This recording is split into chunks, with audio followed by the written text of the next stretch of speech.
ভ্রাতৃবৃন্দ ও পদ্মারসীন ভগিনীদের জানায় আন্তরিক শুভেচ্ছা ও অভিনন্দন।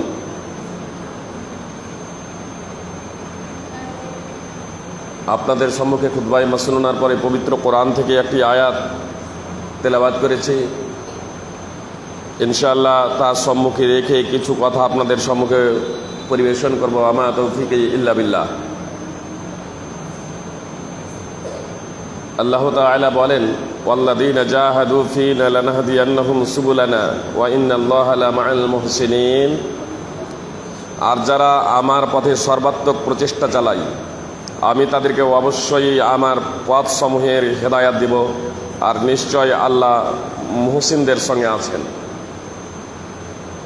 সূরা আনকাবুত 29 নম্বর সূরার 69 নম্বর আয়াত। আল্লাহ তাআলা অত্র আয়াতে হেদায়াত কাদের দেবেন, হেদায়াতের পথ সুপথ কাদের দেখাবেন, সে প্রসঙ্গে আল্লাহ তাআলা আলোচনা করেছেন। যারা আল্লাহ তাআলার পথে সর্বাত্মক প্রচেষ্টা চালাবে, যারা আল্লাহ তাআলার পথে সময় দেবে, যারা আল্লাহ তাআলার জন্য সময় বের করবে, আল্লাহ তাআলা তাদেরকে পথ দেখাবেন, তাদেরকে হেদায়াত দেবেন। এর মাফহুমে মুখালিফ অর্থাৎ বিপরীত অর্থ হচ্ছে, কেউ যদি আল্লাহ তাআলার পথে চলতে না চায়, কেউ যদি আল্লাহ তাআলার সন্তুষ্টি অর্জন করতে না চায়, আল্লাহ তাআলা তাকে বলপূর্বক সুপথ দেখাবেন না। সুতরাং সূরা মাইদায় আছে, ইয়াহদি বিহিল্লাহু মান ইত্তাবা'a রিদওয়ানাহু সুবুলাস সালাম। আল্লাহ তাআলা পবিত্র কোরআনের মাধ্যমে তাকে সুপথ দেখান যে আল্লাহ তাআলার সন্তুষ্টি কামনা করে। তো যে কেউ, সে পুরুষ হোক অথবা মহিলা, শরীয়তি ল আল্লাহ তাআলা যে মানব এবং জিন জাতির জন্য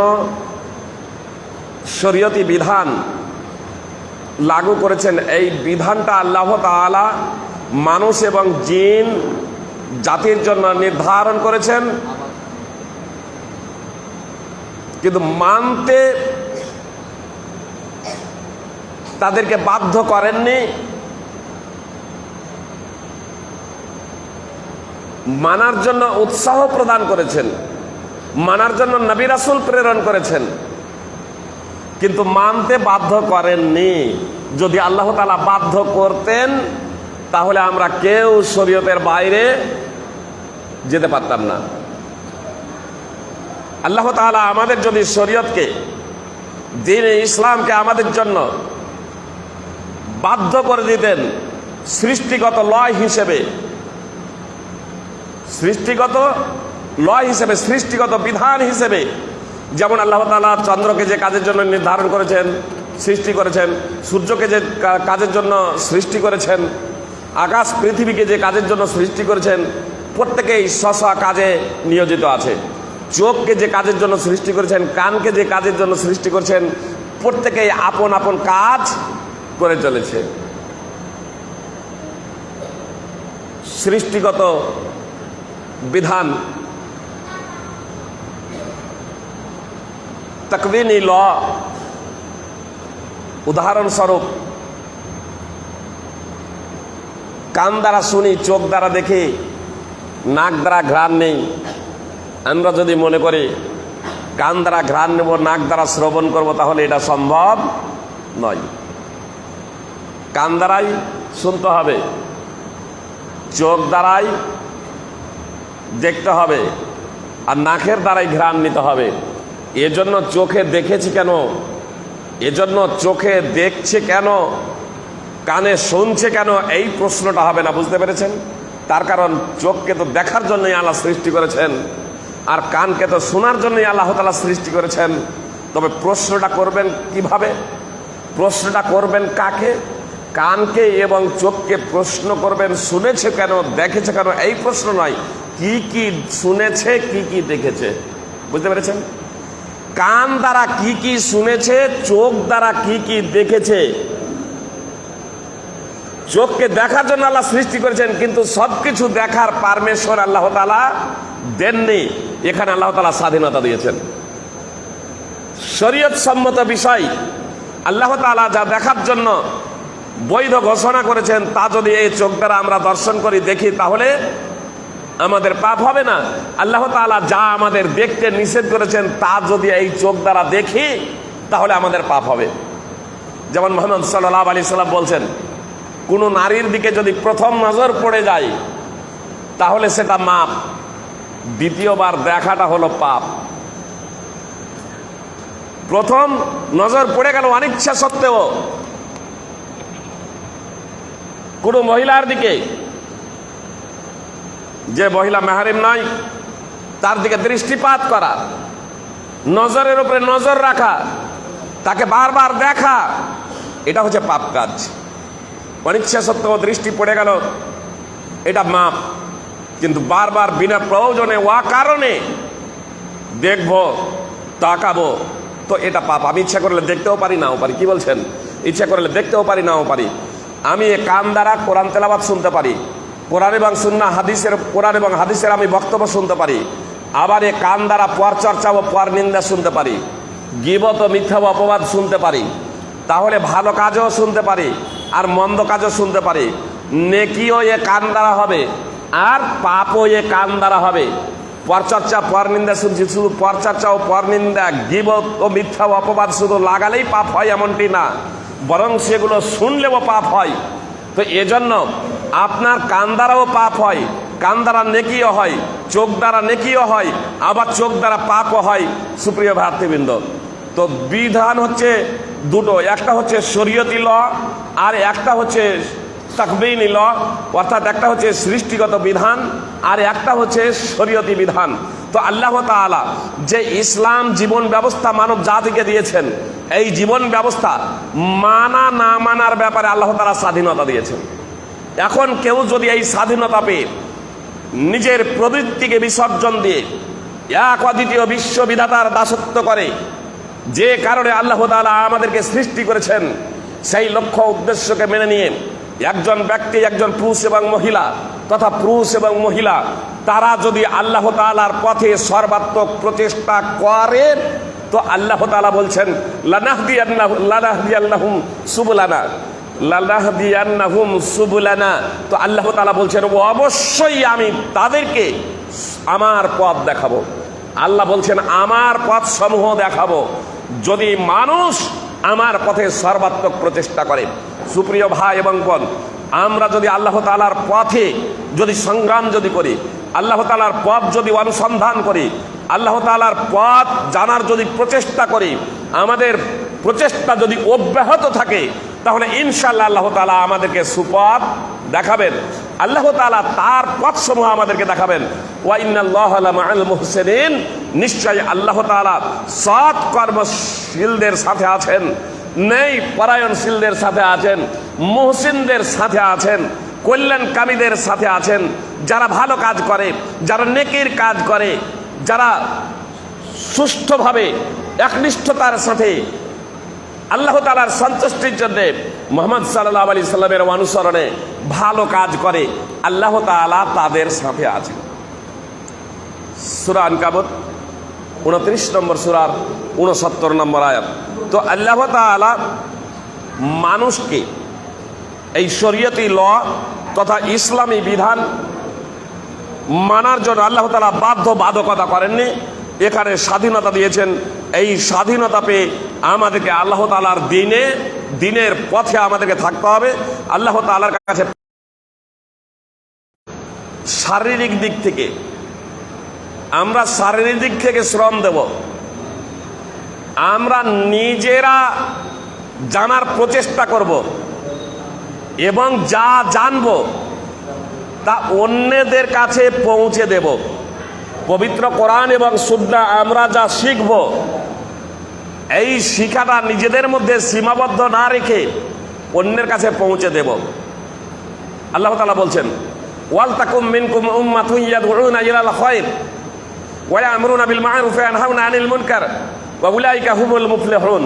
আল্লাহ তাআলা বলছেন তোমাদের মধ্যে একটি দল, এমন দল থাকা চাই, তোমাদের মধ্যে একটি ওয়াল তাকুম মিনকুম উম্মাতুন ইয়াদউনা ইলাল খায়র, তোমাদের মধ্যে এমন একটি দল থাকা চাই যারা কল্যাণের দিকে আহ্বান জানাবে। ভালোর দিকে, সৎ কাজের দিকে আহ্বান জানাবে এমন একটি দল থাকা চাই। ওয়ায়ামুরুনা বিল মারুফি ওয়া ইয়ানহাউনা আনিল মুনকার, আর তারা সৎ কাজের আদেশ করবে এবং অসৎ কাজে বাধা প্রদান করবে।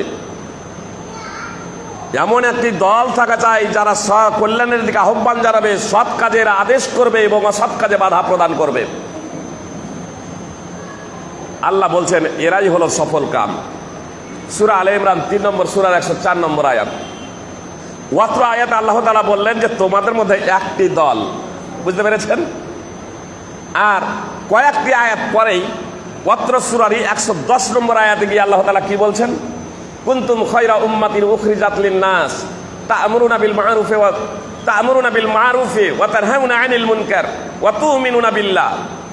তোমরাই হচ্ছে শ্রেষ্ঠতর জাতি, তোমাদেরকে বের করা হয়েছে, তোমাদেরকে সৃষ্টি করা হয়েছে সকল মানব জাতির জন্য, সকল মানুষের জন্য।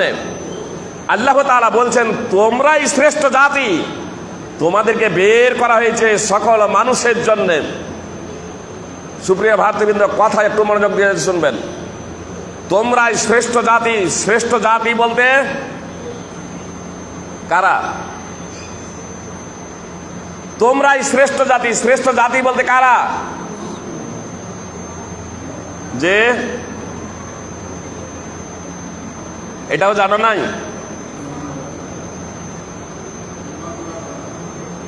মুসলমান। আগে আল্লাহ তাআলা ব্যাখ্যা করে দিয়েছেন শ্রেষ্ঠ জাতির 3টা গুণাবলী আল্লাহ তাআলা বর্ণনা করেছেন। শ্রেষ্ঠ জাতি কেন? শ্রেষ্ঠ জাতি কারা স্পষ্ট হয়ে যাবে। আল্লাহ বলছেন তোমরাই শ্রেষ্ঠ জাতি, তোমাদেরকে বের করা হয়েছে মানব জাতির জন্যে, তোমরা সৎ কাজের আদেশ করো।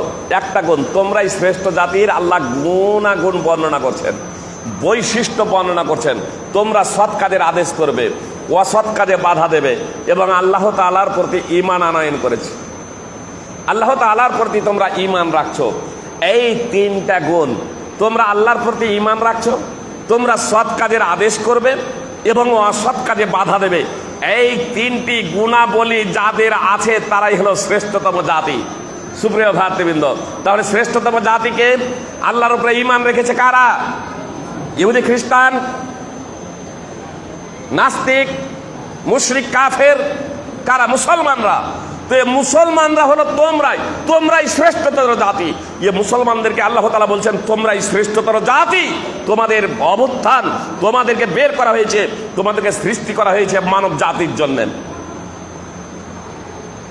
তাহলে শ্রেষ্ঠতম জাতি মুসলমানকে বলা হলো শ্রেষ্ঠ জাতি। মুসলমানও মানুষ, আবার এদেরকে বের করা হয়েছে মানুষের জন্য।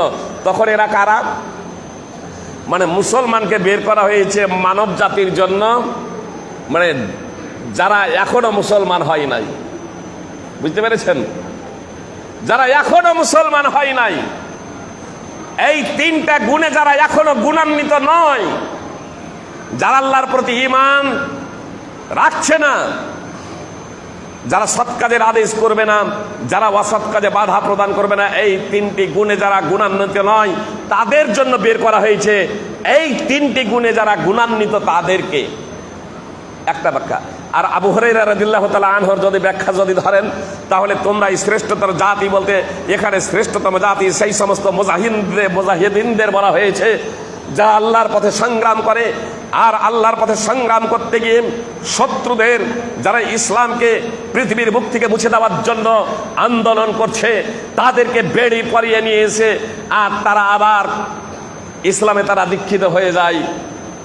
তো এদেরকে অবস্থান করা হয়েছে, এই আল্লাহর পথে যারা সংগ্রাম করে এদের অবস্থান করা হয়েছে ওই সমস্ত ব্যক্তির জন্য। ফল কথা এখানে সার্বিকভাবে এটা শুধু এইটুকুই নয়, বরং এর তাৎপর্য এতটুকু, যাদের মধ্যে 3টি গুণ থাকবে তারা হলো সর্বোৎকৃষ্ট জাতি। এখনো আল্লাহর প্রতি তারা ঈমান রাখবে। নম্বর 2, সৎ কাজের আদেশ করবে। নম্বর 3, অসৎ কাজে বাধা প্রদান করবে। শরীয়ত বিরোধী যত কাজ আছে সমস্ত কাজে বাধা প্রদান করবে। এই 3টি গুণাবলী যাদের থাকবে তারা হচ্ছে সর্বোৎকৃষ্ট জাতি। আর এদেরকে বের করা হয়েছে কাদের জন্য? সমগ্র মানব জাতির জন্য।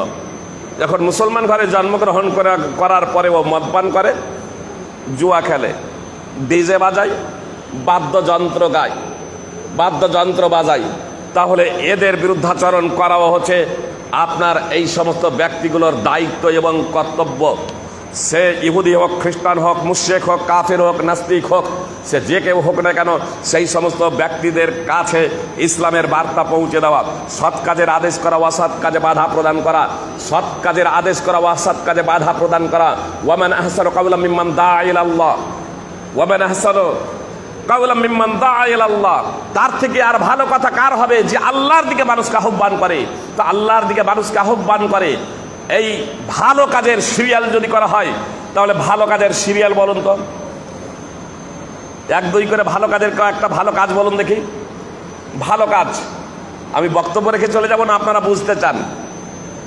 যদি আপনারা বুঝতে চান আপনাদের কথা একটু বলতে হবে, আর বক্তব্য রেখে চলে গেলে আপনারা বক্তব্য শুনেছেন অনেকদিন। ভালো অনেক কাজ আছে, ভালো কাজের এক দুই করে কয়েকটা সিরিয়াল বলেন তো। কি ব্যাপার, ভালো কাজ বলছেন না কেন? যে ভালো কাজগুলোই বলেন। প্রথমত ভালো কাজ কি কি কয়েকটা বলেন। নামাজ একটা ভালো কাজ, আর বলেন। নামাজ, যাকাত, রোজা, দান, খয়রাত। এক নম্বর ভালো কাজ কি? এক নম্বর ভালো কাজ, এক নম্বর ভালো কাজ আফদালুহা কাউলু লা ইলাহা ইল্লাল্লাহ। শ্রেষ্ঠতম কথা হলো লা ইলাহা ইল্লাল্লাহ বলা, মানুষকে লা ইলাহা ইল্লাল্লাহর দিকে ডাকা। যত ভালো কাজ আছে, নামাজ, রোজা, হজ, যাকাত, এগুলো আপনার নামাজ এটাও দ্বিতীয়।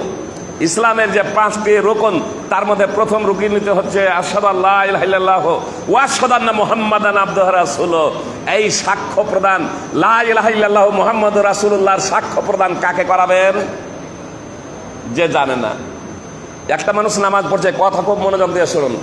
একটা মানুষ নামাজ পড়ছে, তো আপনি তাকে গিয়ে বলবেন ভাই নামাজ পড়ুন? যে একজন নামাজ পড়তে দাঁড়িয়েছে, তো তার গর্দান ধরে বলবেন এই ভাই নামাজ পড়ুন? না, যে লোকটা মদ পান করছে, জুয়া খেলছে, আপনার নামাজ পড়ে না, নামাজের ধারে কাছে আসে না, সেই লোকটাকে গিয়ে বলবেন নামাজ পড়ুন? তাহলে লা ইলাহা ইল্লাল্লাহু মুহাম্মাদুর রাসূলুল্লাহ কাকে পড়াবেন? কাকে পড়াবেন? যে লোকটা লা ইলাহা ইল্লাল্লাহু মুহাম্মাদুর রাসূলুল্লাহ জানে না, লা ইলাহা ইল্লাল্লাহু মুহাম্মাদুর রাসূলুল্লাহ তাৎপর্য জানে না, কালেমায়ে শাহাদাতের তাৎপর্য সম্পর্কে, কালেমায়ে শাহাদাতের ভাবার্থ সম্পর্কে অবগত নয়, সেই ব্যক্তিকে আপনার কালেমায়ে শাহাদাত সম্পর্কে অবগত করানো হবে।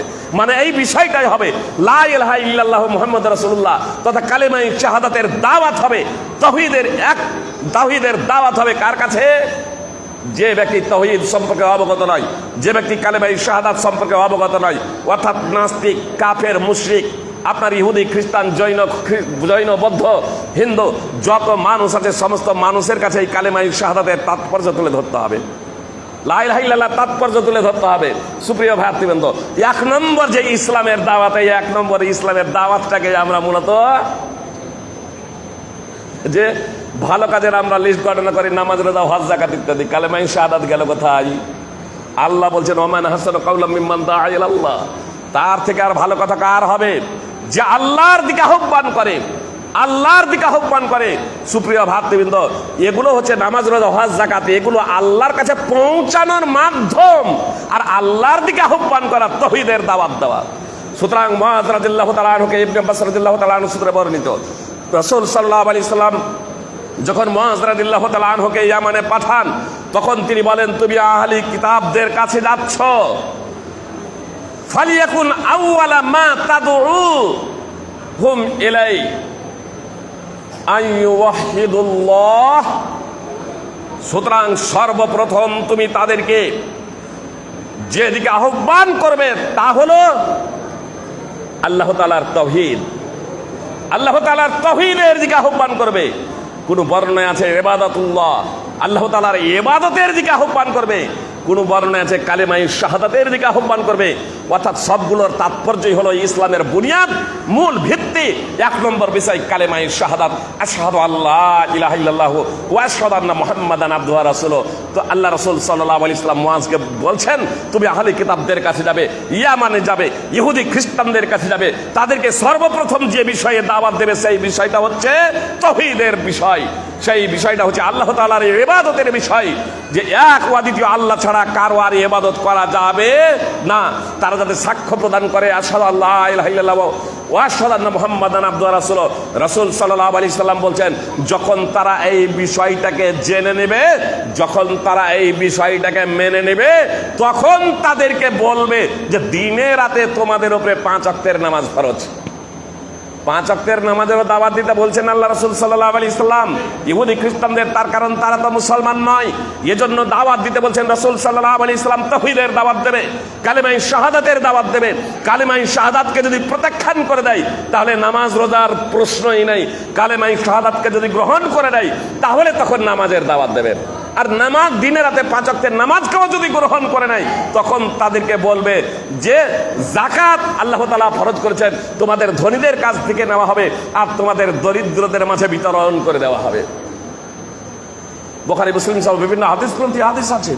সুপ্রিয় ভাতৃবৃন্দ, তো আল্লাহ রাসূল সাল্লাল্লাহু আলাইহি সাল্লাম মুআজ বিন জাবালকে যখন প্রেরণ করছেন, তখন তিনি এই দাওয়াত দিয়ে পাঠাচ্ছেন যে সর্বপ্রথম তাদেরকে দাওয়াত দেবে কালেমায়ে শাহাদাতের দিকে।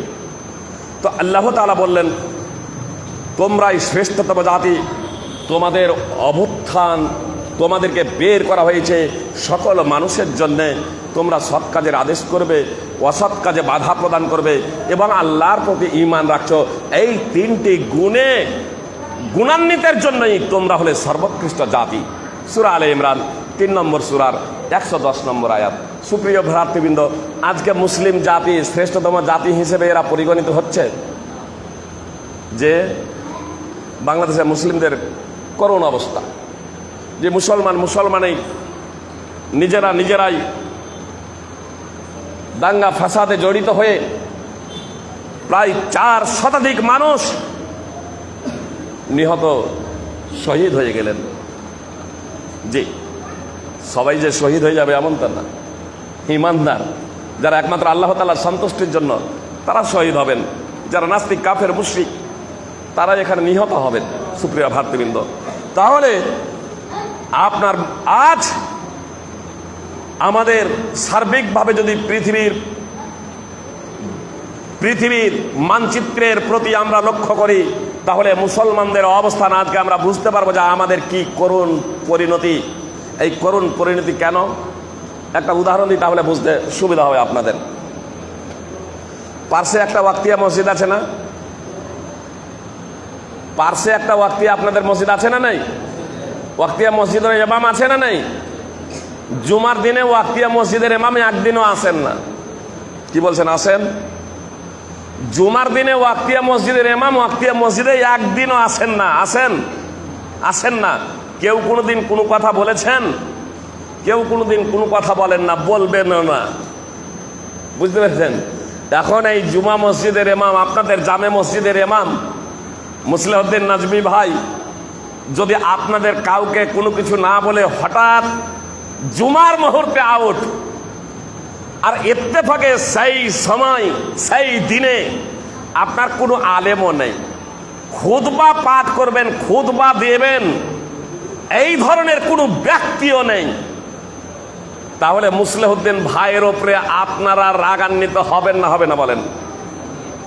আপনাদের ক্রোধ ঝরবে না? ওয়াক্তিয়া মসজিদের ইমাম দৈনিক অনুপস্থিত কিছুই না, কিন্তু আপনার মসজিদের ইমাম একদিন যদি হঠাৎ গায়েব হয়ে যান, কোথাও চলে যান, আপনাদের না জানি আর কোনো যদি আলেমও না পান, খুতবা দেওয়ার মতো লোক না পান, তাহলে যত রাগ ছিল বন্ধুত্ব এখন শত্রুতায় পরিণত হয়ে তার উপরে বর্ষাবেন। তাকে মজা দেখাচ্ছি যে বেনামাজিও বলবে জুমার নামাজ এইরকম পড়তে এসে জুমার নামাজ পড়তে পেলাম না, আসুক বেটাকে দেখাচ্ছি। কি বলবে না? বলবেন না? কি বলছেন? একটু কড়া হয়ে যাচ্ছে কথা থেকে, রাগটা হওয়াটাই স্বাভাবিক। এখন মুসলিউদ্দিন নাজমি ভাই আসরের টাইমে এসে যখন এসেছেন, সবাই বেনামাজিরাও একদম চতুর্দিক থেকে ঘিরে ধরেছেন, যে কোনোদিন নামাজ পড়েনি তারাও একদম চতুর্দিক থেকে ঘিরে ধরেছেন। কৈফিয়ত দিতে হবে, কেন না জেনে চলে গিয়েছিল, আজকে আমাদের জুমার পরিবর্তে জোহরের নামাজ পড়তে হয়েছে। এখন মুসলিহদ্দিন ভাই যদি বলেন আরে ওয়াক্তিয়া মসজিদের ইমাম মুজিবুর রহমান সাহেব উনি তো একদিনও থাকেন না, ওয়াক্তিয়া মসজিদে আসেন না ওই জুমার টাইমে, আমি যদি একদিন না থাকি তাহলে অসুবিধাটা কি? তার এই অজুহাত শুনবেন? আরে ওয়াক্তিয়া মসজিদের ইমাম, ওর ফজিলত, ওর মর্যাদা তো আপনার সমান নয়। জুমার মসজিদের ইমামের যে মাহাত্ম্য এবং মর্যাদা ফজিলত জনগণ দিয়েছেন তা না। ওয়াক্তিয়া মসজিদের ইমামের বেতন কম, জুমার মসজিদের ইমামের বেতন বেশি। কি বলছেন? বেতন বেশি। আপনি হচ্ছেন জামে মসজিদের ইমাম, আপনার মাহাত্ম্য মর্যাদা রয়েছে, আপনার দায়িত্ব এবং কর্তব্য রয়েছে, আপনি জুমারও নামাজ পড়াবেন, এজন্যই তো আপনাকে আমরা বেশি টাকা দিই। কিন্তু ওয়াক্তিয়া মসজিদের ইমামের যেহেতু জুমা নেই, এজন্য তাকে অত বেশি টাকা দেওয়া হয় না, আর আপনাকে বেশি টাকা দেওয়া হয়। ইমামের কোনো প্রকারের অজুহাত আপনারা শুনবেন না সুপ্রিয় ভ্রাতৃবৃন্দ ও ভগ্নীগণ। তো আল্লাহ তাআলা বলছেন তোমরাই সর্বোৎকৃষ্ট জাতি, তোমাদেরকে বের করা হয়েছে মানব জাতির জন্য। তোমরা সৎ কাজের আদেশ করবে এবং অসৎ কাজে বাধা প্রদান করবে এবং আল্লাহর প্রতি ঈমান রাখবে। এই তিনটি কারণে আল্লাহর প্রতি ঈমান রাখছে, এই তিনটি কারণে তোমাদেরকে সর্বোৎকৃষ্ট জাতিতে গুণান্বিত করা হয়েছে। সর্বোৎকৃষ্ট জাতিতে সর্বোৎকৃষ্ট জাতি হিসেবে তোমাদেরকে উপাধি দেওয়া হয়েছে, তোমাদেরকে মর্যাদা দেওয়া হয়েছে সর্বোৎকৃষ্ট জাতি হিসেবে, এই তিনটি গুণের কারণে। এখন এই মানুষগুলো যদি এই গুণে গুণান্বিত হয়ে তারা যদি তাদের কাজ না করে, তাহলে এরা লাঞ্ছিত পদদলিত হবে না? হবে না? এরা লাঞ্ছিত পদদলিত হবে, এটাই স্বাভাবিক। আর আজকে এটাই হচ্ছে। আপনাকে সময়ও দিতে হবে, আপনাকে অর্থও দিতে হবে। এর জন্য আপনাকে সময়ও দিতে হবে, আপনাকে অর্থও খরচ করতে হবে। আল্লাহ বলছেন হা আনতুম হাউলাই তুদআউনা লিতুনফিকু ফিস সাবিলিল্লাহ, তোমরাই তো তারা, তোমাদের আহ্বান করা হচ্ছে যে তোমরা আল্লাহর পথে ব্যয় করবে। তোমরাই তো তারা, তোমাদেরকে আহ্বান করা হচ্ছে যে তোমরা আল্লাহর পথে খরচ করবে, নিজেও শ্রম দেবে আর আল্লাহর পথে টাকা পয়সাও তোমরা খরচ করবে। ফামিনকুম মান ইয়াবখাল, তোমাদের মধ্যে যে কেউ কৃপণতা করে, ওয়া মান ইয়াবখাল ফাইন্নামা ইয়াবখালু আন নাফসিহি, আর যে কেউ কৃপণতা করে সে নিজের জন্যই কৃপণতা করে। ওয়াল্লাহুল গানি ওয়া আনতুমুল ফুকারা, আল্লাহ তাআলা অভাব মুক্ত আর তোমরা অভাবী। আল্লাহর পথে যে তোমরা যে খরচ করবে সেই খরচটাও তোমাদের জন্যই। আল্লাহর পথে যে খরচটা তোমরা করবে সেই খরচটাও তোমাদের জন্যই। দেখছেন না যাকাত ফরজ করেছেন আল্লাহ তাআলা, কার জন্য? আল্লাহ তাআলা পানাহার করেন না, আল্লাহ তাআলা পানাহার করেন না, ধনীদের কাছ থেকে নেওয়া হবে আর দরিদ্রদের মাঝে বিতরণ করে দেওয়া হবে। যে যাকাতের 8টা খাত আছে, ইন্নামাস সাদাকাতু লিল ফুকারা ওয়াল মাসাকিন, সূরা তাওবা 9 নম্বর সূরার 60 নম্বর আয়াত তাফসীর সহ দ্রষ্টব্য। তো যাকাত এটা আমাদের উপর আল্লাহ ফরজ করেছেন, আর আমাদের কাজে আবার সেগুলো খরচ হচ্ছে। তো আল্লাহ তাআলা বলছেন তোমাদেরকে আহ্বান, তোমরাই তো তারা, তোমাদেরকে আহ্বান করা হচ্ছে তোমরা আল্লাহর পথে খরচ করো। তো তোমাদের মধ্যে কিছু লোক আছে যারা কৃপণতা করে। আল্লাহ বলছেন যে কৃপণতা করে, যে আল্লাহর পথে খরচ করে না, যে আল্লাহর পথে ব্যয় করে না, তো সে নিজের জন্যই কৃপণতা করে, নিজের জন্যই কৃপণতা করে। আল্লাহ তাআলা অভাব মুক্ত, তোমরা অভাবী।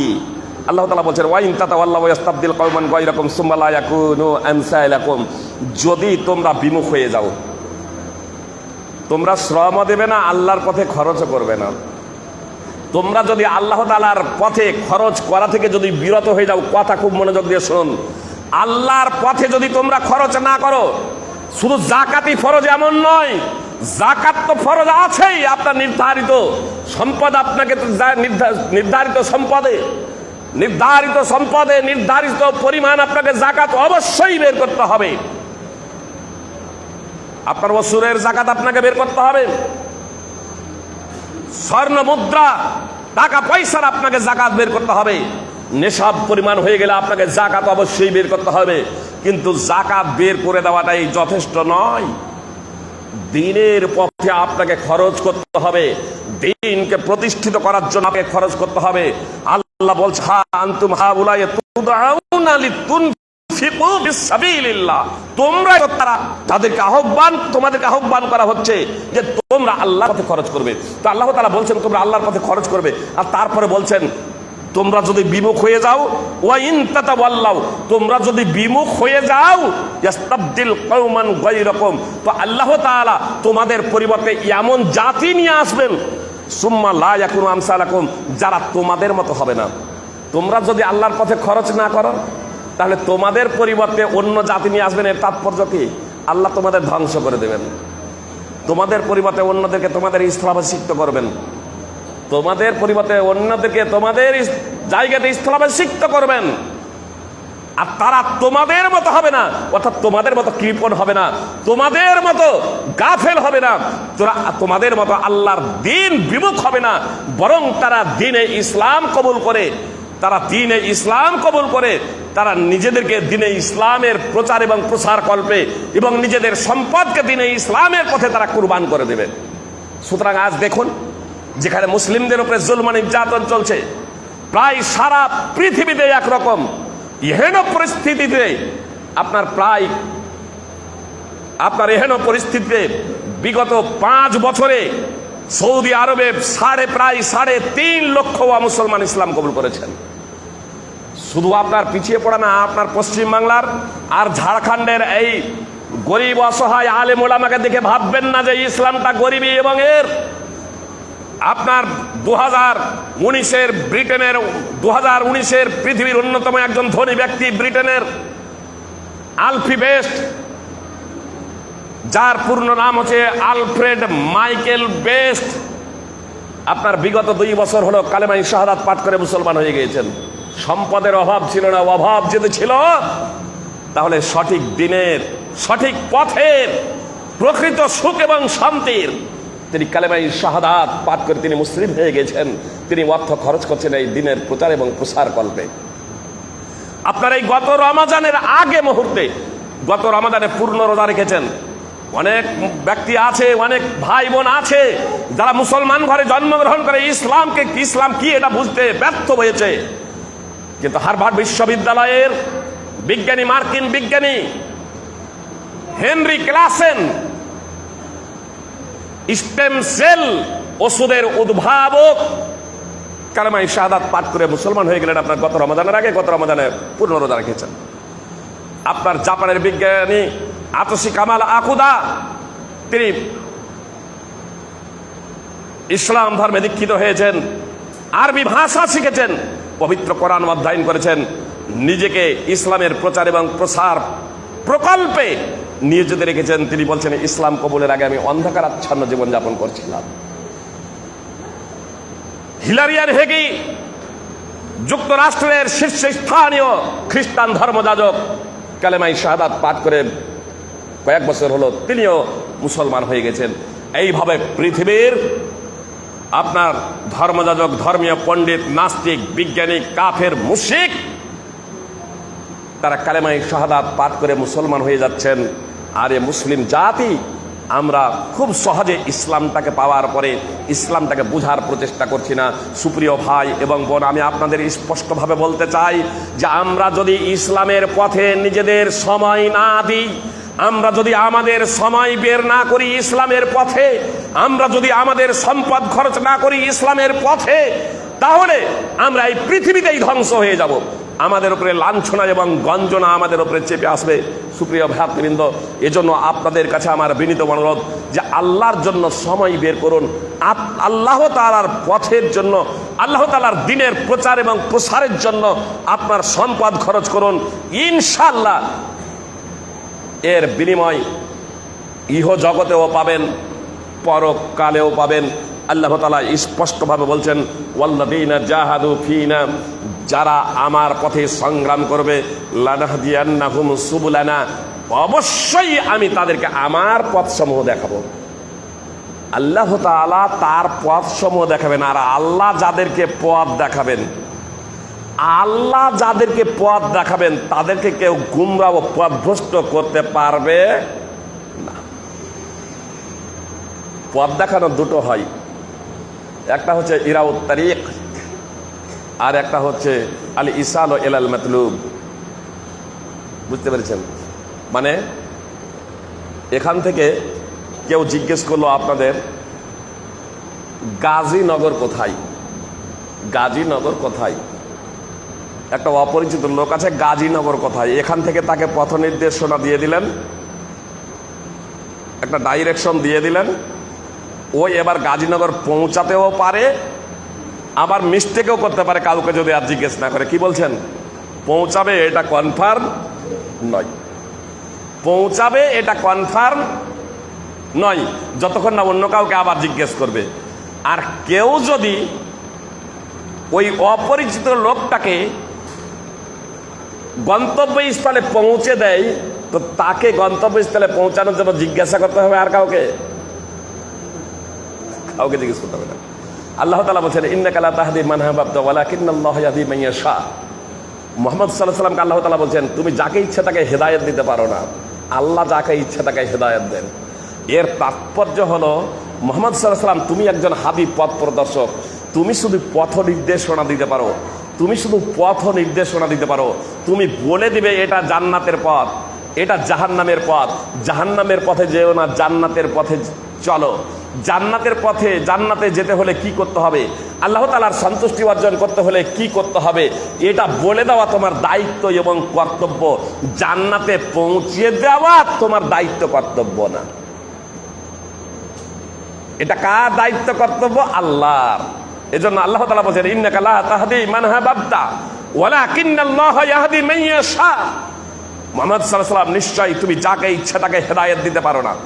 পথ তো তুমি সবাইকে দেখাতে পারো, কিন্তু সেই পথের কে পথিক হবে এর মালিক তুমি নাও। এটা আমি যাকে ইচ্ছা পারি, যাকে ইচ্ছা আমি পারি। আর আল্লাহ কাকে সেই পথটা দেখাবেন? আল্লাহ কাকে সেই পথটা দেখাবেন? ওয়াল্লাযীনা জাহাদু ফীনা। আল্লাহ বলছেন যারা আল্লাহ তাআলার পথে সংগ্রাম করবে, যারা আল্লাহ তাআলার পথে সর্বাত্মক প্রচেষ্টা করবে, সাধ্য অনুযায়ী আপনার অর্থ নেই, জীবন আছে, আপনার শরীর আছে, মেধা আছে, এর মাধ্যমে আপনি আল্লাহর পথে নিয়োজিত হয়ে যান।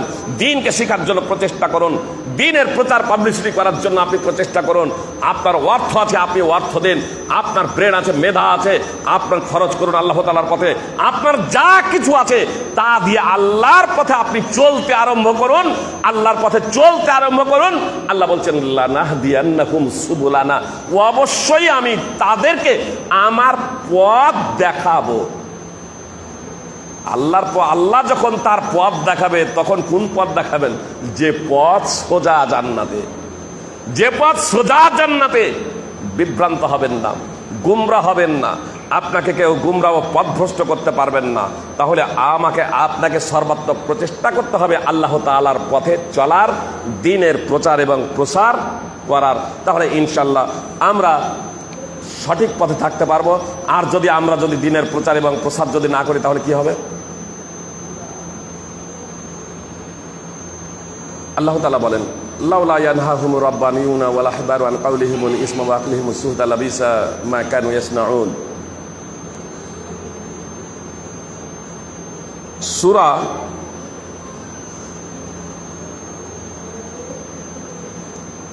মায়েদার 63 নম্বর আয়াত। অত্র আয়াতে আল্লাহ তাআলা বলেন লাউলা ইয়ানহাহুমুর রাব্বানিয়ুনা ওয়াল আহবারু আন কাউলিহিমুল ইসমা ওয়া আকলিহিমুস সুহতা লাবিসা মা কানু ইয়াসনাউন। কেন তাদেরকে রব্বানি ও ধর্মবিদগণ তাদের পাপের কথা ও হারাম ভক্ষণ থেকে নিষেধ করে না? তারা যা করছে নিশ্চয়ই তা কতই না মন্দ। কথাটা একটু মনোযোগ দিয়ে শুনুন। যারা পাপ কাজ করছে তোরা তো অপরাধী, যারা পাপ কাজ করছে তারা তো অপরাধী। যে লোকগুলো পাপ কাজ করে না, যে লোকগুলো পাপ কাজ করে না, আল্লাহ ভক্ত, ধর্মভীরু, আবেদ, উপাসক, সাধারণ আবেদ, আল্লাহ তাআলার উপাসনাকারী এবং ধর্মীয় পণ্ডিত, এই দুই শ্রেণীর, মানে আল্লাহওয়ালাদের মধ্যে দুটো শ্রেণী আছে, একটা হচ্ছে আলেম সম্প্রদায় আর একটা হচ্ছে সাধারণ মানুষ। তো যারা আল্লাহ তাআলার বিধিবিধান মেনে চলে, মানে আল্লাহ তাআলার ইবাদত করে, যারা আল্লাহ তাআলার ইবাদত করে তাদেরকে আল্লাহ তাআলা বলছেন যে তারা পাপীদেরকে পাপ কাজ করতে, মিথ্যা কথা বলতে, সুদ খেতে দেখছে, মিথ্যা কথা বলতে, হারাম ভক্ষণ করতে দেখছে, তারপরেও তাদেরকে বাধা দিচ্ছে না কেন? এদের চুপ থাকাটা, বাধা না দেওয়াটা।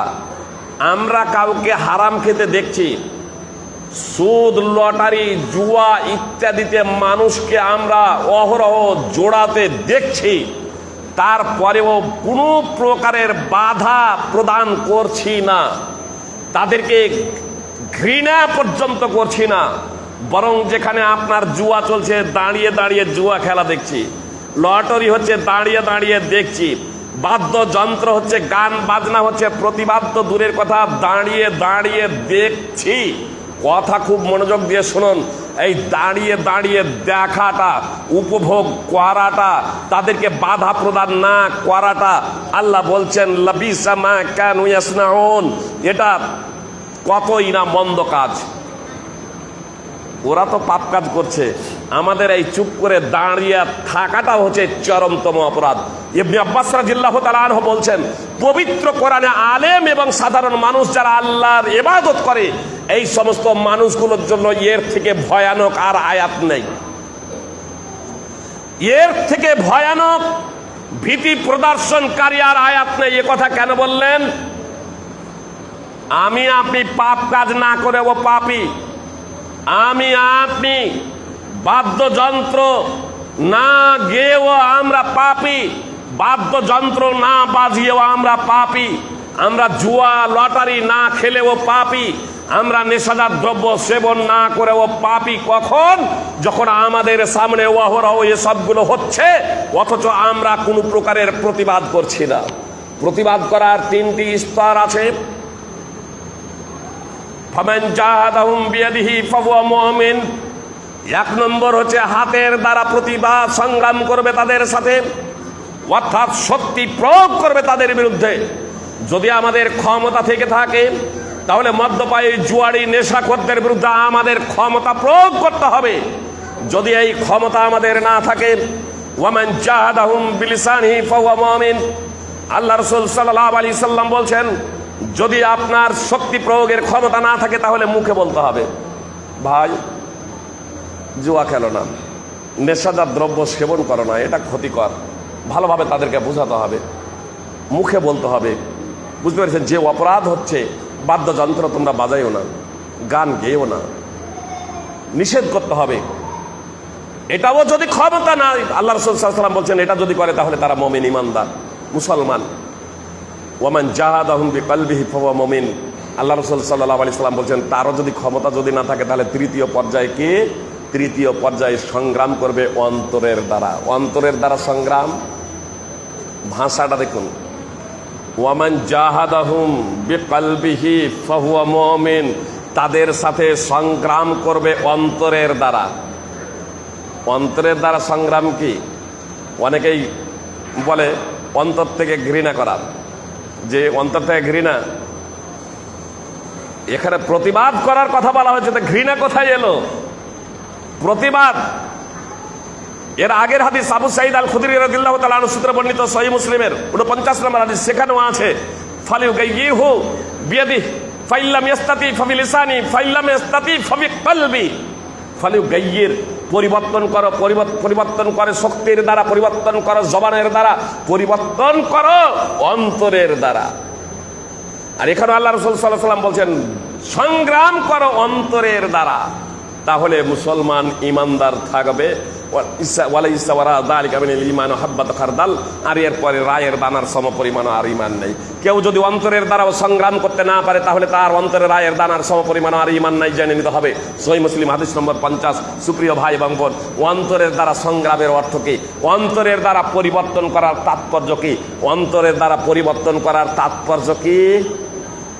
ছেলে যখন খেতে দেয় না বাপ মাকে, তখন বাপ মা কি করে? ছেলে যখন বাপ মাকে খেতে দেয় না, বৃদ্ধ হয়ে গেছে বাপ মা, ছেলে এখন খেতে দিচ্ছে না, ঘাড় ধাক্কা দিয়ে বের করে দিচ্ছে, তখন বাপ মা কি করে? লোকজনকে জানাই না? ছেলের বিরুদ্ধে সালিশ বসাই না? যদি সেখানেও সম্ভব না হয়, তাহলে আদালতে মামলা ঠুকে দেয় ছেলের বিরুদ্ধে। যে হাজার হাজার মামলা জমে আছে আদালতে, ছেলের বিরুদ্ধে বাপ মাই মামলা করেছে। সুপ্রিয় ভাই এবং বোন, তো আপনার এখানে অন্তরের দ্বারা প্রতিবাদ মানে আমার সামনে অন্যায় অপরাধ সংঘটিত হচ্ছে, আমি পারছি না, তাহলে আমাকে অন্তরে এবার চিন্তা ভাবনা করতে হবে এই অন্যায়ের প্রতিবাদ কিভাবে করা যায়। এবার তখন আমি অন্যান্য ব্যক্তিদেরকে এই বিষয়টা অবগত করাচ্ছি, এটা তখন আর পাপ না। যে সমালোচনার লক্ষ্য উদ্দেশ্যে আমি মৌলানাকে বলছি, মৌলানা সাহেব ওখানে একটা ছেলে মেয়ের সাথে গল্প করছে, এটা অবশ্যই পাপ, কিন্তু যাতে অপরাধটা সংঘটিত না হয় আমি বলতে পারিনি। জি, আমি মৌলানাকে বলছি, মৌলানা সাহেব ওখানে একটা অপরাধ সংঘটিত হচ্ছে, পাপ কাজ হচ্ছে, এই লক্ষ্য উদ্দেশ্যে যে এই মৌলানার দ্বারা সেই অপরাধটাকে বন্ধ করা হবে। প্রয়োজনে মৌলানা সাহেব আরো কয়েকজনকে নিয়ে সেই পাপ কাজ বন্ধ করবেন, এই ভাবনাতে যদি বলা হয় তাহলে এটা আপনার গীবত না, এটা পরচর্চা না, বরং এটা জরুরি দিনের প্রচার এবং প্রসার কল্পে। সুপ্রিয় ভাই এবং বোন, তো আমাদের অন্তরের দ্বারা যদি আপনার শক্তি না থাকে, জবানে বলার ক্ষমতাও না থাকে, তাহলে অন্তরের দ্বারাও আমাদের প্রচেষ্টা করতে হবে। আমাদের সমাজে যে সমস্ত অন্যায়গুলো আছে সেই সমস্ত অন্যায়গুলোকে কিভাবে দূর করা যায় আমরা আলোচনা করব। আলোচনার মাধ্যম দিয়ে সেই অন্যায়গুলোকে আমাদের সমাজ থেকে মূলোৎপাটন করবো। আমরা এইভাবে যদি অন্যায়ের প্রতিবাদ যদি করি, যে যা ইমানের দাবি, তাহলে আমাদের সমাজে পণ নামক ব্যাধি থাকতে পারে না। সুপ্রিয় ভাই এবং বোন, দৃঢ় প্রতিজ্ঞাবদ্ধ হয়ে যান, যুবক পণ নেব না, পণ দেব না। আমার মা এবং বোনেরা, আমার বোনেরা যদি দৃঢ় প্রতিজ্ঞাবদ্ধ হয়ে যায় যে পণ নেবে, তাকে বিয়ে করব না, ইনশাল্লাহ পণ নামক ব্যাধি উঠে যাবে। আমাদের মডেল সর্দার এবং আমরা আলেম সমাজ যদি একত্রিত হয়ে যায়, পণ যে নেবে তার বিয়ে পড়াবো না, আর যে বিয়ে পড়াতে দেবে অন্যজন পড়িয়ে দেবে তাকে ঠ্যাঙ্গা নিতে হবে। যে পণ নামক ব্যাধি থাকবে, পণ নামক ব্যাধি থাকবে না। যে দুটো আমরা শ্রেণী ঠিক হয়ে যায়, এক আলেম সমাজ আর এক মডেল এবং সর্দার। এই আলেম সমাজ এবং মডেল এবং সর্দার আমাদের সমাজের এই নামাজি ব্যক্তিদেরকে, সৎ ব্যক্তিদেরকে নিয়ে আমাদেরকে ঐক্যবদ্ধ হতে হবে। সমাজ থেকে কুসংস্কারের মূলোৎপাটনের লক্ষ্য এবং উদ্দেশ্যে সার্বিক আমাদের প্রচেষ্টা চালাতে হবে। আল্লাহ তাআলা আমাদেরকে সৎ কাজে নিয়োজিত থেকে আল্লাহ তাআলার সন্তুষ্টি অর্জনে তৌফিক দান করেন, যাতে আমরা পবিত্র কোরআন এবং সুন্নাহ একমাত্র আল্লাহ তাআলার সন্তুষ্টি অর্জনেই আমরা শিখতে পারি এবং তার প্রচার এবং প্রসার করতে পারি, সমাজে পবিত্র কোরআন এবং সুন্নাহকে বাস্তবায়ন করতে পারি। সুপ্রিয় ভাতৃবৃন্দ, আমরা যদি এই দ্বীনে ইসলামের প্রচার এবং প্রসার যদি করি, তাহলে আল্লাহ তাআলার পক্ষ থেকে আমাদের উপরে লানত বর্ষিত হবে। যেমন পূর্ব জাতির উপরে লানত বর্ষিত হয়েছে। আল্লাহ তাআলা স্পষ্টভাবে বলেছেন, লুইনাল্লাযীনা কাফারু মিন বানি ইসরাঈলা আলা লিসানি দাউদ ওয়া ঈসা ইবনে মারইয়াম যালিকা বিমা আসাউ ওয়া কানু ইয়াতাদুন। বনি ইসরাঈলদের মধ্যে যারা কুফরি করেছে তাদেরকে দাউদ ও মরিয়ম পুত্র ঈসার মুখে লানত করা হয়েছে। লানত করা হলো কেন? বানি ইসরাঈলের মধ্যে যারা কুফরি করেছে তাদেরকে দাউদ আলাইহিস সালাম এবং মরিয়ম পুত্র ঈসা আলাইহিস সালামের মুখে লানত কেন করা হলো? অভিশাপ কেন দেওয়া হলো? অভিসম্পাত কেন করা হলো? আল্লাহ তাআলা নিজেই তা উল্লেখ করেছেন পবিত্র কোরআনে। যালিকা বিমা আসাউ ওয়া কানু ইয়াতাদুন। আল্লাহ তাআলা বলছেন এটা এ কারণে যে তারা অবাধ্য হয়েছে এবং তারা সীমা লঙ্ঘন করত। আর তারা কি করত? আল্লাহ বলছেন, কানু লা ইয়াতানাহাউনা আন মুনকারিন ফাআলু লাবিসা মা কানু ইয়াফআলুন। তারা পরস্পরকে মন্দ থেকে নিষেধ করতো না, যা তারা করত, তারা যা করত তা কতই না মন্দ। সুপ্রিয় ভাতৃবৃন্দ, তারা যে অন্যায় করত, একে অপরে যে অন্যায় করত, একে অপরে যে শরীয়ত বিরোধী কাজ করত, তারা একে অপরকে দেখত কিন্তু কেউ কাউকে বাধা প্রদান করতো না। আল্লাহ তাআলা বলছেন যে তারা যে এই বাধা প্রদান করে না, তো এই চুপ থাকাটা, নীরব থাকাটাকে আল্লাহ তাআলা বলছেন এটা নিকৃষ্টতম কাজ, এটা তাদের নিকৃষ্ট কাজ, এটা তাদের মন্দ কাজ। সূরা মাইদা 5 নম্বর সূরার 78 এবং 79 নম্বর আয়াত। সুপ্রিয় ভাতৃবৃন্দ, বানি ইসরাঈলদের ঘটনা, পূর্ববর্তী নবীদের ঘটনা আল্লাহ তাআলা পবিত্র কোরআনে কেন বর্ণনা করলেন? পবিত্র কোরআন কি কোনো উপন্যাসের বই? কি বলছেন? পবিত্র কোরআন কি কোনো উপন্যাসের বই? পবিত্র কোরআন কি কোনো নাটকের বই? পবিত্র কোরআন কি কোনো গল্পের বই? কেন আল্লাহ তাআলা পূর্ব জাতির, পূর্ব নবীদের ইতিহাস আল্লাহ তাআলা বর্ণনা করলেন? আল্লাহ তাআলা জানাচ্ছেন, লাকাদ কানা ফি কাসাসিহিম ইবরাতুল লিউলিল আলবাব, তাদের এ কাহিনীগুলিতে অবশ্যই বুদ্ধিমানদের জন্য রয়েছে শিক্ষা। সূরা ইউসুফ 12 নম্বর সূরার 111 নম্বর আয়াত। সুপ্রিয় ভ্রাতৃবৃন্দ, পবিত্র কোরআন কোনো গল্প বা নাটকের বই নয়, উপন্যাসের বই নয়। পূর্ববর্তী নবী রাসূলদের ইতিহাস, তাদের জাতির ইতিহাস পবিত্র কোরআনে বর্ণনা করেছেন। বুদ্ধিমানদের জন্য তাতে রয়েছে শিক্ষা, যাতে সেই ঘটনাবলী থেকে, সেই ইতিহাস থেকে এ জাতি শিক্ষা গ্রহণ করতে পারে। আমাদের তা থেকে শিক্ষা নেওয়ার জন্য আমরা যদি একে অপরকে অন্যায় করতে দেখে, আমরা যদি অন্যায় থেকে যদি একে অপরকে বাধা প্রদান না করি, তাহলে আমাদের উপরে অভিসম্পাত এবং লানত বর্ষিত হবে আল্লাহ তাআলার পক্ষ থেকে। আল্লাহ তাআলা, হে আল্লাহ, তোমার কাছে আমরা প্রার্থনা করি, হে আল্লাহ, জানতে অজান্তে আমাদের যে ভুল ত্রুটি হয়ে গেছে, আমরা দিন প্রসার প্রকল্পে যে সুস্থি গাফলতি করেছি, হে আল্লাহ, তুমি নিজ রহমতে, নিজ দয়ায় তা তুমি আমাদেরকে ক্ষমা করে দাও এবং তুমি তৌফিক দান করো, আমরা যাতে একমাত্র তোমার সন্তুষ্টির জন্য ইসলামের প্রচার এবং প্রসার করতে পারি, আমরা যাতে সময় দিতে পারি এবং দিনে ইসলামের জন্য আমরা যাতে অর্থ খরচ করতে পারি, তার জন্য আল্লাহ তুমি আমাদের সেই তৌফিক দান করো। আমিন। আকুলু কাউলি হাযা আস্তাগফিরুল্লাহ লি ওয়া লাকুম ওয়ালিল মুসলিমিন। আসসালামু আলাইকুম ওয়া রাহমাতুল্লাহ। একজন জান্নাতি পুরুষ যদি 70 জন হুর পায়, তবে নারীর জন্য কি রয়েছে? অথবা স্ত্রীর কি তার স্বামীকে, বা স্বামী কি তার স্ত্রীর সাথে দেখা পাবে কি জান্নাতে? তা সত্ত্বেও কি স্বামী 70 জন হুর পাবে? সুপ্রিয় ভাতৃবৃন্দ, জান্নাতের প্রত্যেক ব্যক্তি 2টো করে হুর পাবে। জান্নাতের প্রত্যেক ব্যক্তি 2টো করে হুর পাবে। 70 বা 72 যে বর্ণনা আছে সেটা জয়ীব, একমাত্র শহীদদের জন্য সেটা সঠিক। আল্লামা নাসিরুদ্দিন আলবানী রাহিমাহুল্লাহ সার্বিকভাবে সেটাকে জয়ীব বলে আখ্যায়িত করেছেন, শুধু শহীদদের জন্য সেটা প্রযোজ্য। আর সহিহ বুখারীর হাদিস দ্বারা প্রতীয়মান হয় যে প্রত্যেক জান্নাতি পুরুষের জন্য 2টা করে হুর।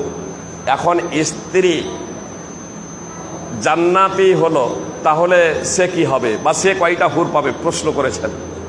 স্বামীও যদি জান্নাতি হয় আর স্ত্রীও যদি জান্নাতি হয়, তাহলে সেই স্বামীর স্ত্রী এই স্ত্রী থাকবে। বুঝতে পেরেছেন? স্বামী স্ত্রী উভয়ে জান্নাতে, তো জান্নাতেও তারা স্বামী স্ত্রী থাকবে। অবশ্যই এই স্ত্রী হবে সকলের রানী, সকলের, মানে ওই পুরুষের যে আরো হুর থাকবে তাদের ওপরে ওই এর প্রাধান্য এবং মর্যাদা থাকবে এই মহিলা, এ হবে রানী। এমনকি একজন স্ত্রীর যদি একাধিক স্বামী হয় ক্রমান্বয়ে, অর্থাৎ একজন মহিলা মনে করুন জায়েদকে বিবাহ করলো, জায়েদ মারা চলে গেল, এবার উমারকে বিবাহ করলো, মনে করেন উমারও মারা চলে গেল, এবার খালিদকে বিয়ে করলো, খালিদও মারা চলে গেল। এই 3 জন পুরুষও জান্নাতি, ওই মহিলাটাও জান্নাতি। এখন এই মহিলাটা কার সাথে থাকবে জান্নাতে? স্পষ্ট হাদিস আছে, রাসূল সাল্লাল্লাহু আলাইহি সাল্লাম বলেছেন, যার সাথে আখের শেষে বিবাহ বন্ধনে আবদ্ধ ছিল, অর্থাৎ খালিদের সাথে যার সাথে শেষে বিবাহ বন্ধনে আবদ্ধ ছিল, তার সাথে সে জান্নাতে থাকবে। এবার কোনো পুরুষ যদি জাহান্নামী হয় আর মেয়ে জান্নাতি হলো, তাহলে এই মেয়ে কি পাবে? জান্নাত যাওয়ার জন্য কাজ করুন। আমার মা এবং বোনদেরকে বলবো, জান্নাত যাওয়ার জন্য কাজ করুন। আল্লাহ তাআলা বলছেন, মা তাস্তাহি আনফুসুকুম ওয়া লাকুম ফিহা মা তাদউন, ফিহা মা তাস্তাহি আনফুসুকুম ওয়া লাকুম ফিহা মা তাদউন। আল্লাহ তাআলা বলছেন, জান্নাতে তোমাদের অন্তরে যা জাগবে, তোমরা যা চাইবে তাই পাবে। জান্নাত তো যাও, সুপ্রিয় ভাই এবং বোন, আগে জান্নাত তো যান, জান্নাতে যাওয়ার প্রচেষ্টা করেন। জান্নাত যখন যাবেন, যে কোনো কিছুই সেখানে অভাব থাকবে না। আপনি যা চাইবেন, আমার মা বোনেরা যা চাইবে, পুরুষেরা যা চাইবে তাই সেখানে পাবে। শুধু তাই নয়, সব শেষে যে জান্নাতে যাবে, বুখারী মুসলিমের হাদিস শুনে রাখুন, সব শেষে যে ব্যক্তি জান্নাতে যাবে, সব শেষে জান্নাতে যাবে মানে জান্নাতীরা জান্নাতে, জাহান্নামীরা জাহান্নামে। নামাজ রোজা করার পরেও কিছু ব্যক্তি জাহান্নামে চলে যাবে, বুঝতে পেরেছেন? পাপ কাজ করার কারণে। তো তৌহিদ যাদের আছে, তৌহিদ আছে, একত্ব আছে, তৌহিদ তাদের বিনষ্ট হয়ে যায়নি। ওই তৌহিদের বাদৌলতে, একত্বের বাদৌলতে কালেমায়ে শাহাদাত লা ইলাহা, কালেমায়ে শাহাদাত আশহাদু আল্লা ইলাহা ইল্লাল্লাহ ওয়া আশহাদু আন্না মুহাম্মাদান আবদুহু ওয়া রাসূলুহু, এর বিনিময়ে সর্বশেষে যে ব্যক্তি জান্নাতে যাবে, জাহান্নামে শাস্তি ভোগ করার পরে সর্বশেষে যে ব্যক্তি জান্নাতে যাবে তাকে পৃথিবীর সমান, এমনকি 10টা পৃথিবীর সমান তাকে জান্নাতে স্থান দেওয়া হবে। আর তারপরে সে যা চাইবে আল্লাহ বলবেন চাও চাও চাও। এক পর্যায়ে তার চাওয়া সব শেষ হয়ে যাবে, এক পর্যায়ে চাওয়া তার শেষ হয়ে যাবে। আল্লাহ বলবে চাইতে থাকো চাইতে থাকো চাইতে থাকো। আর কি চাইবে তার? আর সব তার আশা আকাঙ্ক্ষা শেষ হয়ে গেছে। আল্লাহ বলবেন যে যা চাইলে তা দেওয়া হলো, এবং তার সাথে আরো দেওয়া হবে। যা চাইবে তাই দেওয়া হবে। এজন্য আমার মা এবং বোনদেরকে বলবো যে পুরুষেরা জান্নাতে হুর পাবে, তো মেয়েরা কি পাবে? আরে জান্নাত তো জান, আপনার কোনো কিছুর সেখানে হবে না। আল্লাহ তাআলা পবিত্র কোরআনে বলছেন ফিহা মা তাশতাহি আনফুসুকুম ওয়া লাকুম ফিহা মা তাদউন। জান্নাতে এমন যেমন জিনিস রয়েছে যে তোমরা যা চাইবে তোমাদের মনে যা জাগবে, শুধু চাইবে না, মনে কিছু জেগেছে, জাগার সঙ্গে সঙ্গে তোমার কাছে সেটা উপস্থিত হয়ে যাবে ইনশাআল্লাহ। বলেন